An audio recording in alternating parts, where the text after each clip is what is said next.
So if you've been around this channel for any length of time, you've probably heard me say running a detailing business has almost nothing to do with detailing. There's plenty of other moving parts that you need to focus on, that you might actually have to push detailing to the back burner because you have to focus on different things. Well, in this video, I'm gonna cover something that no one talks about. I see a lot of professional detailers on Facebook groups, on the YouTubes, on the forums, posting about their work, what they're doing, and I always see this mistake across the entire spectrum of what professional detailers are doing. And not that it gets me mad, but it's like, dude, if you worked at an actual company, like none of this would be sliding by. Like this would not be appropriate, this would not be safe, this would not get past your supervisor because of how dumb this actually is. And this ties back to probably one of the top 4 questions I get on a weekly basis is, hey, do you need insurance? So stick around for this video so you can learn a lot, you'll implement a lot of this information, and you'll just be more successful after you watch this video. So I actually wanted to do this part outside, but it's too sunny and I'm gonna start sweating, and let's just skip all of that. So can anyone tell me what's wrong with this image right here? Does anyone see anything wrong with what's going on right here? I'll give you 5 seconds. I'm gonna cover up the lens. I'll peekaboo. Go leave a comment down below and tell me what's wrong with what you see right here. And let's be real, this is a much more subtle, not so bad way. But what I am gonna point out is that you guys, a lot of you professional detailers, literally leave everything around the environment that you're working in. I mean, you'll have bottles over here, you'll have your buckets over there, you have your pressure washer over here, you have your cable running through there, you have the water hose running through over here, you have one brush over there, and that's a problem. Like, that's just flat out, that's a problem. And I'll get into more other nuances later, like people wearing flip-flops or like getting on a forklift to polish a hood, like all that insane, just like flat out, it's dumb to do. But we'll stick with this. Like I said, the big question I always get is, do you need insurance? Well, before you ask that question or before you go out and get there, like, you don't just say, I have insurance. Okay, now I'm good. Now I can go into business. No, it's not. That's not how it is. You have to mitigate the liability at every level that you can. It's not saying, hey, so a customer broke their foot. I have insurance though, so I'm good, right? No, it's saying, what can you do at every step of the way to prevent anything bad happening? And a lot of you are just stuck on the detail aspect of things. It's like, hey, if I'm polishing paint, hey, if I'm like doing something with the interior, like I need to make sure I'm covered. Well, you know what? There's human beings around you, if you're mobile, of course, even at your shop, to be honest, that can still cause a huge liability to you based off just how you're working. And I know this is probably not something you think about when you wake up and you're like, geez, how can I mitigate my liability when I'm on the job site? But safety is a huge concern in any industry, in any business. That's why, like, when you see like AT&T out gonna work at someone's house, they'll put cones out there, they'll put cones around their vehicle. It's not gonna stop a car from still ramming behind them, but it's like, hey dude, look, we're putting up these cones, it's just another precaution. That's why they have the reflectors in the back of the vehicle. It's not gonna stop a car from still hitting them, but it's like, hey look, this is just another warning sign I'm giving you, like I'm right here. So it's the same thing here. Like, you want to add all these small precautions around your detail so nothing does happen, right? Think about a kid, think about a newborn, think about a pet, think about someone that's not paying attention. Like, what could happen by you just leaving all these things on the ground, scattered everywhere around the detail? And I see it so many times. Like, you guys are posting the before and afters, the during, and it's like, my man, you have so many things around the environment. One, it's not a clean area to work. Like, I just hate seeing things all over the place.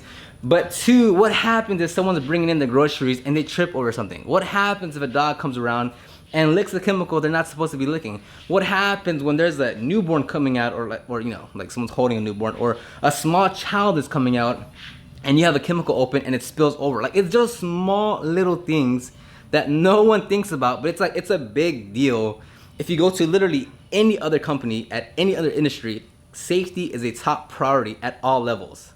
For instance, when you're at a, I forgot what company did this, but I'm not gonna name it because it could be wrong, but you literally could not walk and talk at the same time. If you're on site working at the construction, Obviously, you have to have your hard hat, you have to have your safety glasses. But if you wanted to talk on the phone, if you wanted to engage in conversation with someone else, it was a violation to walk and talk at the same time. You would literally have to walk, answer your phone, talk, hang up the phone, and then you can continue to walk. Same thing when you're talking in conversation with someone. You would literally have to stop, talk to that person in the conversation, and then you can start walking again. Why? Because there's just too many things that can go wrong if you're not paying attention. And it's not to the same degree of that, just because, you know, on a construction site, geez, I mean, you know, how many things could go wrong? But that means it should not mean any different to adding that type of cushion into your detail operations. So when it comes to, again, I'm mobile, so it's gonna be a little bit different, but that doesn't mean you can just ignore this if you're shop based.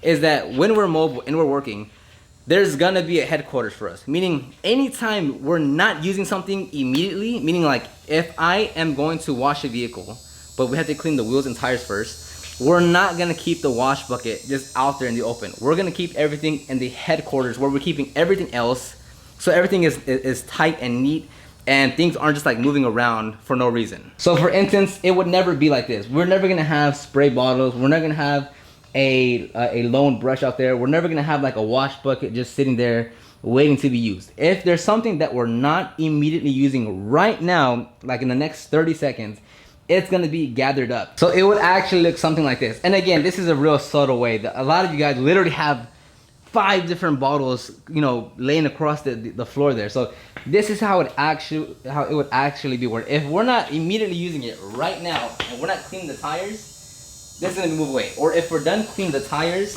it's not gonna stay there or somewhere in the open. We're gonna walk all the way back, put that back, get what we need, and then start using what we're actually gonna be using for the next step. So one, it just stays more organized. We don't forget anything. Cleaning up towards the end of the detail is much quicker.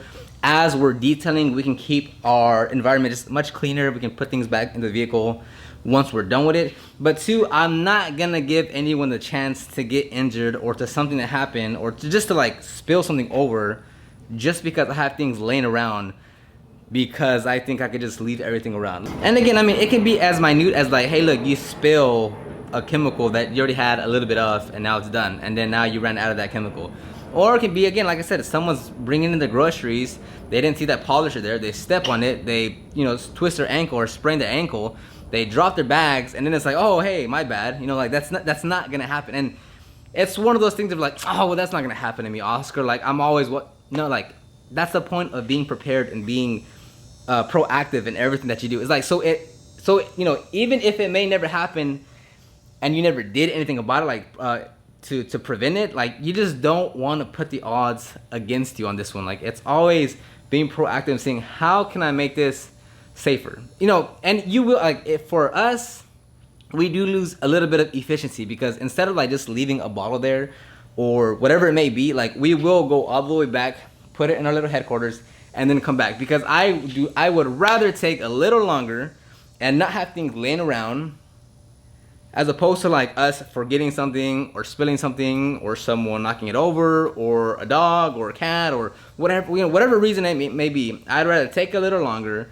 Let's go put things up where they're supposed to be, and let's keep everything safe, nice and clean and tidied up as we detail. So the next thing, like I mentioned earlier, is you guys doing some pretty dumb things when it comes to safety. Like you guys might need to reach a different area, you have the polisher in your hand and you're like, geez, how can I get up there? I don't know, let me get on this swiveling chair that's unstable and let me polish the hood. And I've literally seen videos and photos, like guys like hyping themselves up because they got on a forklift and they were raised up and they're polishing the hood of a 18-wheeler. Like, that's so dumb to me. Like, that's just the most irresponsible thing that you can do as a business owner. And I get it, like you're doing it for yourself, like you're putting yourself in harm's way. So, you know, you're like, oh, if I fall, you know, whatever, I can take it. But would you tell an employee that? Like if you employed someone, would you be like, hey, yeah, get on that forklift and go, you know, polish that out? That just, if you're doing it yourself, again, if you're doing it yourself, I can totally see why. You're like, you know, it's me, like I can handle it, I'm smart, I know what I'm doing. But let's say you fall. Let's say you break something. Let's say you damage something. Let's say you tell someone else to do it. Like at that point, like you're not even running a business at that point. Like you're just being, I don't know how to put it into words because I just really haven't even thought about it, but it just don't do that anymore. Like it's not good business practice. It's not good health practice. It's not something that you should even contemplate doing. And then like they post it on Instagram and Facebook. I'm like, dude, you're just, it's almost a joke. Like I can't take you serious. And that's why like I don't engage in a lot of like detailing community stuff. Like you don't see me talk a lot with detailers and such, because for things like that of like, I'd rather just not talk to you because you're on a different level that I don't want to be around when it comes to like doing those extreme things for detailing. And I'm gonna make a separate video on this one, on like the 7, 8, 9 things to do to be safe as a mobile detailer. But like you guys have your headphones on, blazing the music, not paying attention to your surroundings, wearing flip-flops, like all these like just bad like situational awareness, bad like it's just so many things. It's like, dude, like I understand it's your business, but you're just asking for something to happen to you, and then when it does happen, you're gonna be like, oh gosh, dude, like was not expecting that. Like it just so many things. But I'll stop it here. That'll be for the next video, or at some point I'll make the video. Because I had a question come in from a viewer like a couple months ago now, and she had just asked, what can you do to be safe as a mobile detailer? And I was like, that's a great question, because I'm always looking at different things that we can do as mobile detailers to make sure we're stacking the odds in our favor, to making sure we're not getting anything stolen, that we're not forgetting anything, that you know, if anything were to happen, we have appropriate tools and resources to get out of that situation. So that'll be on the next one, so look out for that at some point. I suck at scheduling things out, so at some point soon, hopefully, I'll make that video. But let me know in the comment section down below what you thought about this video. Do you think about it? Do you do some of these mistakes? And I don't mean to like be overly aggressive and to call you dumb or anything, but it is dumb to do a lot of those things. Like at other companies that have actual like safety procedures and stuff, absolutely none of that would pass. Like you'd get shut down immediately. If someone saw you that, you'd get disciplined, you'd get fired. Like it's an actual thing that other large companies go through, and you're like over here nilly-willy like, oh, look what I'm doing. Like it's not something that vibes with me. Like it's something I'd never do and don't care for doing, and don't care that you do it because it's just dumb. So, but not being offensive or anything, that's just the way I look at things. Let me know in the comment section down below what you think. Did it help you out? Did it not? Are you gonna implement anything differently? I'd like to hear your thoughts, and I'll see you on the next one.